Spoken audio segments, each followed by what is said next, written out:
You should thank Alfred for it being quick and painless. He sent my sword to be sharpened this morning. Alfred might be able to see into the future. Don't you think so, Baron? Edgar pointed his sword at the next person he wanted to decorate the floor with. I don't know. Desmond wept. He knew he would be next for what he did to Alessandra. He could not understand why Edgar was acting like a madman because of his daughter when they only spoke twice. Had he mistaken how quickly Edgar fell in love with his daughter? Get up, Baron. Get up and look at me the same way you were looking at Alessandra when she was pinned to the ground. Raise your hand to me, Edgar yelled, frustrated with how much of a coward Desmond was.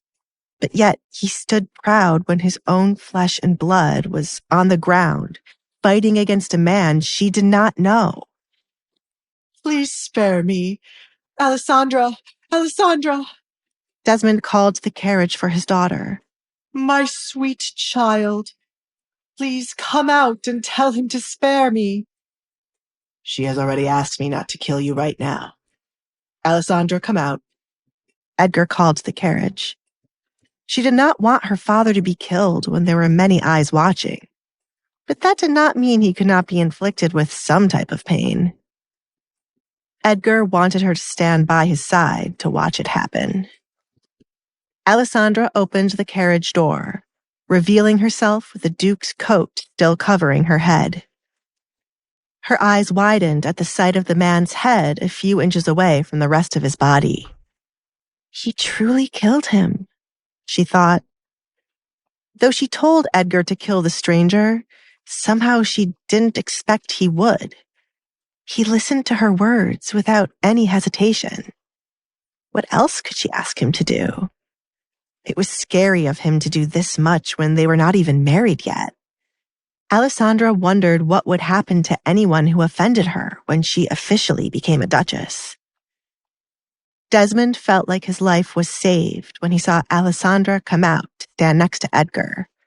She was not cruel enough to have her own father be killed by the hands of a man she barely knew. Alessandra, sweetheart, tell the Duke this is all a big misunderstanding. Sweetheart?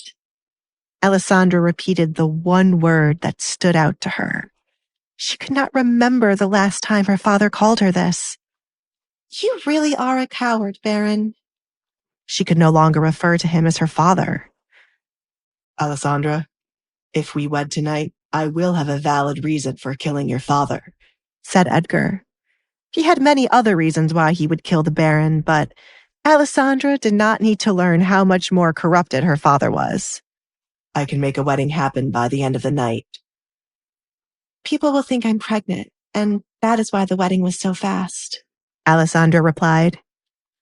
People would rather believe that than the possibility of Edgar quickly falling in love with her. Edgar had a solution to all her problems. You... Alessandra did not push herself to argue with Edgar. He was only trying to help her end things with her father tonight. At some point, everyone would realize she was not pregnant, and that was not the reason behind their flash marriage. Let's get married tonight, she agreed. Alessandra looked down at the mess she once called father. He was waiting to hear whether or not his life would be spared.